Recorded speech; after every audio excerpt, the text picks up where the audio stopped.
Hello everyone, welcome to our podcast in which we will discuss how to embrace unity in the workplace. I'm Dian and I'm joined by Gabriel, my co-host, and four other guests. In today's episode, we will discuss about how to live a healthy lifestyle. Gabriel, I don't know about you, but I feel like I'm constantly bombed with advice on what I should and shouldn't eat, as well as I know I should exercise, eat, and sleep.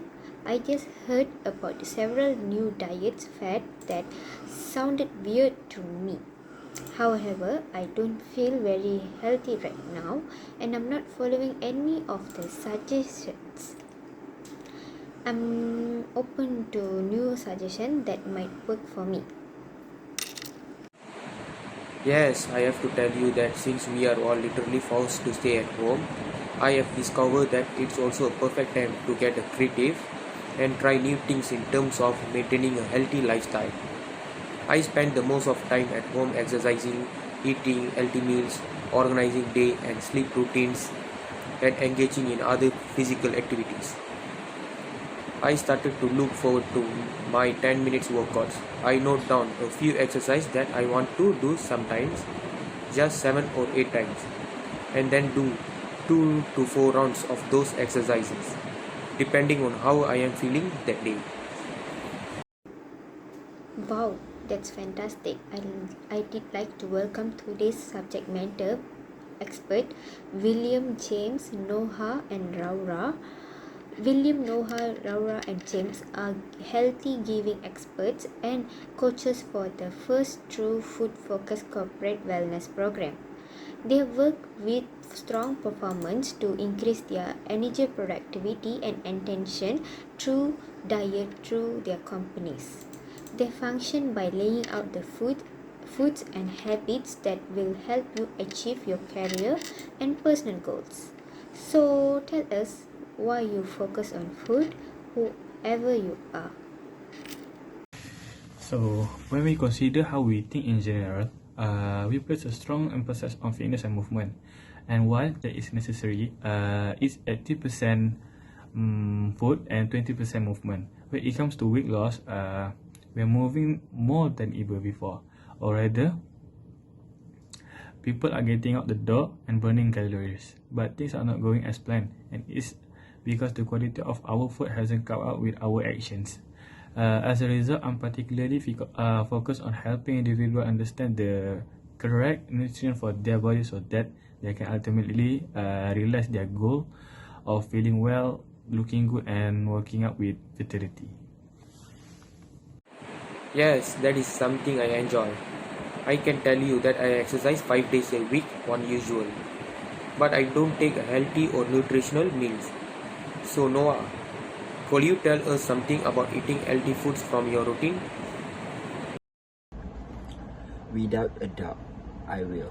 Since quarantine began, I've become much more interested in eating healthier food. I used to eat out frequently and was unconcerned about my nutrition. I appreciate making nutritious meals with my wife now that I am at home all of the time and can only go to the grocery store and back. I don't consider my meals to be strict diet meals or anything, but they are a lot better than what I was eating before quarantine. A smoothie with fruit, oats, yogurt, and protein is one of the primary things I've been eating for breakfast. That is very nutritious meal for me to eat first thing in the morning.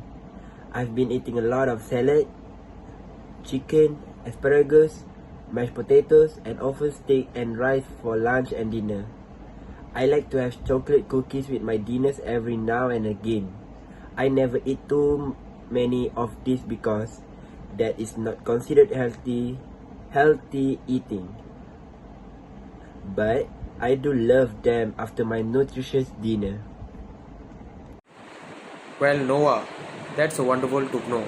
So, James, could you suggest a routine for someone looking to improve their general health? anyone who wishing to improve their overall health should create a daily plan in my opinion. My day run much more easily when I have order of operation in place. A simple daily plan that I make follow is waking up, eating breakfast, reading a chapter of my book, exercise, practicing losses, eating lunch, homework, holding out and with my friend and family, super watching Netflix, plan it's our thing. I recommended is establishing a consistent sleep solution and last throughout a week. A good example is going to bed at 11 p.m. and waking up at 8 a.m. Finally, I strongly advise you to explore new things that may take your beyond of your comfort zone. I find myself playing a lot of losses, but it's my sport and one that considered to be fairly decent at. I eventually become interested in basketball and even volleyball. I'm not only good at their idea but improves the very activity aspect of it. They also entertaining my housemate and I enjoy playing spikeball in the backyard. Sounds great. Thank you. For a short moment, let's talk about keto. It seems like such an unhealthy way to eat to me, but I understand it is really common and a lot of people do it. Do you think it's a smart idea to go keto? Maybe you could explain what the keto diet is to our listeners first. If they don't know what it represents, then Laura, what are your thoughts on it? Laura, I know, and it depends on who you ask. I know enough to be terrible in instance. Keto is a very high-fat diet whose goal is to put you into a nutritional ketosis so that you can burn fat on a daily basis. So, it looks like something along the lines on the Atkins diet from back in the day, except that the fat content is higher than the protein content. In terms of health, it all depends on what your objectives are and what you need to achieve. While keto may work for a while, it may not work in the long run. Once you get at your desired weight loss goal, you must switch gears because you are now inhabiting a different body. Diets, food, and other aspects of our bodies, on the other hand, alter with the seasons. So if you keep doing keto and you have changed so much about your life and your body chemistry, and then you don't add back in carbs, let's say you need them, or fruit, or any of these vegetables, you are not in a good place. So, depending on who you are and what you want to accomplish, I believe it can be healthy since fat is not terrible. However, the lesson of the story is that being obese is not always a negative thing. It's simply figuring out what's the correct amount for your diet and ensuring that it's of excellent quality, because that's where we have issues. We consume low quality food and then get low quality result, right? So, is a keto a negative thing? Or maybe, is keto the right choice for you? Maybe. Test and know that if you change how this looks, The rest of the system will have to adapt as well. So I'm not sure whether that was a complete solution to your question, but I will try. Love it. You have mentioned a lot of things. So everyone, remind our listener, how can they get in touch with you all?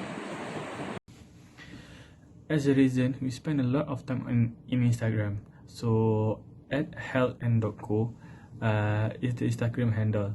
Then if you want to learn more about what we're doing, go to www.thehealthandco.com.my. Awesome, thank you very much for coming to see us today. It's been a joy and an inspiration for me to eat healthier. Yeah, thank you. Yes, thank you. Thank you so much. I believe this is an essential matter, and I hope that people will take advantage of these suggestions. Thank you for taking the time to listen today. For upcoming time, do tune in. If you miss any of our podcasts, you can listen to all of them for free on Apple Music, Google Play, and Spotify. Thank you.